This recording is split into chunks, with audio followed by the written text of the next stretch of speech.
There's nothing better than seeing one of your favorite games being completely remade for modern hardware. When Nintendo announces a new remake of a game coming to Switch, the response is almost all positive. On the contrary, when a port or a remaster is announced, fans of the series are usually happy, but others might criticize game developers for selling something several years old for a new price. And considering the insane rise of emulation over the past few years, most people are usually able to play these older titles anyway. But when it comes to remakes, those are irreplaceable. And honestly, the Switch has kept things quite scarce over the years, with some of the only notable titles being The Legend of Zelda Link's Awakening, Pokemon Let's Go, and Super Mario RPG. Although I think with a new console on the horizon, we may about to be receiving some remakes that we've still been waiting for. Of course, we know that we're getting a Mario vs. Donkey Kong and Paper Mario the Thousand Year Door remake in 2024, but who knows what might be around the corner. For now, all we can do is speculate, and I firmly believe that we're still due for some big remakes. Before I start, I should make a disclaimer that although the title of the video is Switch Remakes, this will also include remakes that we want for the upcoming console, whatever it ends up being called. The most obvious of games due for remakes are the Gen 5 Pokemon games. Now I know we've already gotten a bunch of Pokemon games over the past few years, some of which ended up disappointing us quite a bit. That being said, I wouldn't mind at all if this remake takes another year or two more than usual. So what would the game actually look like? Well, there's a clear divide of people who believe it will be more like a Legends game, which isn't even really a remake, and another group who expect a traditional Pokemon game. Obviously, Gen 4 had both kinds of games released around the same time, so anything's possible. The thing is, I didn't really like either of the two releases. The Diamond and Pearl remakes looked like games that a team of rookie developers put together while the main devs worked on Legends Arceus, so that's exactly what happened. Man, if I was a Gen 4 fan, I would have been pissed that this is how my favorite region got treated. I mean, Gens 1, 2, and 3 all had some of the best games in the series as their remakes, while Sinnoh got this.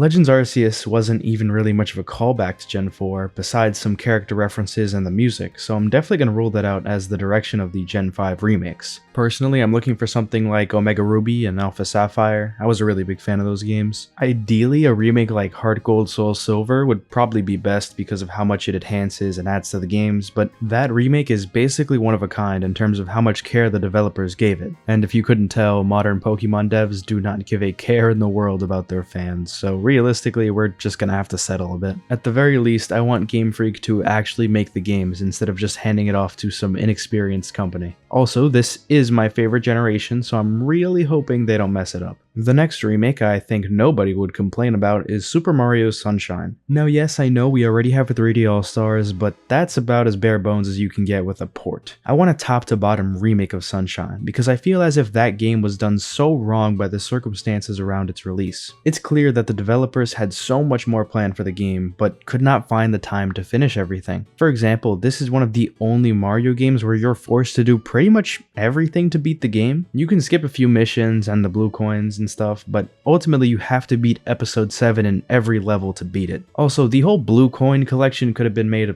a lot better. Having a tracker on what episodes coins are available and also an indicator of where you've already collected them is basically mandatory for me. The insane amount of glitches and bugs in the game kind of speak for themselves when it comes to potential improvements too. There's also a few missions that are just way too difficult, both because of glitches and poor game design. I'm thinking of levels like the Watermelon Festival, the Lily Pad mission, and the Roller Coaster Balloons. If you're wondering why I chose Super Mario Sunshine for a remake instead of 64 or Galaxy, well, I think that out of the three games, Sunshine is simply the most in need of one. To be honest, 64 is certainly not a perfect experience, especially with some of the camera issues, but besides that, a lot of people still play that game every day. That being said, if I grew up with 64, I'd definitely be more inclined to want a remake, and I think with modern controls and graphics, this game's remake would be absolutely amazing. Galaxy, on the other hand, is pretty much perfect already. I can't think of anything else it would need except enhanced graphics and models. Even the music is all orchestral and sounds modern already. Sunshine is in that weird spot where it had a lot of great concepts, but there's just way too many gameplay issues to call it a timeless game. In a remake, I'd love to see the music, textures, and models redone. Most importantly though, make sure the movement and overall gameplay are glitch-free. I guarantee that a Sunshine remake like this would be one of the best-selling games on whatever console it's released on. On the topic of Mario games, Mario & Luigi Partners in Time is also desperately in need of a remake. A couple years ago, Superstar Saga and Bowser's Inside Story were both remade for the 3DS, the latter of which having very poor sales. The reason for this was probably a mix of bad advertising and that the 3DS had already become obsolete to the Nintendo Switch. That being said, the games themselves aren't bad at all. Honestly, I wonder why they haven't ported these games over to the Switch already, but regardless, Partners in Time was skipped when they remade them. Admittedly, it makes sense, since Partners in Time is the least popular of the three games, and at the time, the developers of the game, Alpha Dream, were literally praying for the success of the remakes. Of course, they failed, and now the company ceases to exist. So if there were to be a Partners in Time remake, Nintendo would have to figure it out themselves. There's plenty to fix about this game though, and I think that if advertised as a new experience, it could potentially sell quite well. Some of the specifics I'm looking for are the boss fights being retuned, the babies getting buffed, and the dialogue from the Shroobs being translated into something coherent. I'm not really a fan of antagonists that are evil for the sake of being evil, especially if they don't have any meaningful dialogue explaining their reasoning. In terms of other DS games I want to see remade, the two Zelda titles are on the top of the list. These games are notorious for their poor controls and weird touchscreen mechanics. Despite that, they have some of the best story, music, and even visuals of the series. Here's the problem though. How can we get DS games that rely on the touchscreen remade to work on a single-screen console? To be honest, I'm not sure. There isn't really much precedent to go off of, and this would have to be something they completely change the game's controls for.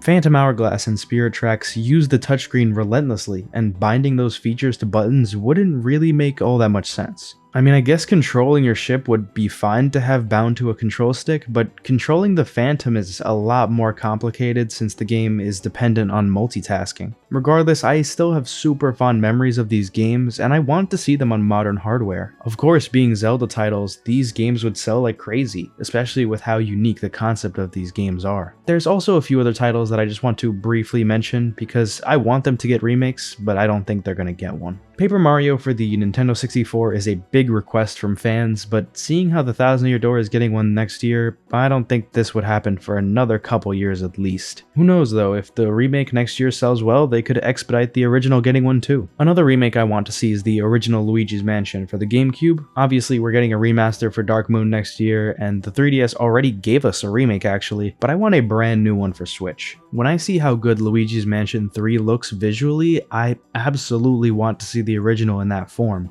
The next game I want, and this one might seem a bit out of left field, is actually Wii Sports. Now I want to see a full remake, including the content from Resort and even Wii Fit. I don't know, it just seems like these would be perfect for a Switch-like console. And yes, I know Switch has sports titles already, but they kinda suck, honestly. The last request I have is a remake of the first two Pikmin games. Yeah, we did get them ported to Switch, but that's not what I mean. I do not care at all about ports like this because I've been playing them on emulators anyway for years. I think that a full Pikmin remake could be visually stunning, and I personally would play it. This is pretty much the end of my remake wishlist though, since all the other games I've been wanting have already gotten one. I know some people might want some other titles from series I haven't played, but realistically, I'm about as mainstream of a Nintendo fan as you can get, so the games I'm interested in are probably the ones that would sell the best. With all that being said, I'm not actually the biggest fan of Nintendo remakes in general. Sure, they're nice to have, and if a game is super old, it can definitely see some significant benefits when remade. But at the end of the day, some games just don't need remakes for full price. Mario Galaxy, for example, does that really need a full remake for $60 or a remaster for $40? I mean, knowing Nintendo, they'd charge $60 for a simple port of the singular game, but you know what I mean. Anyway, what remakes are you still waiting for? Let me know in the comments below.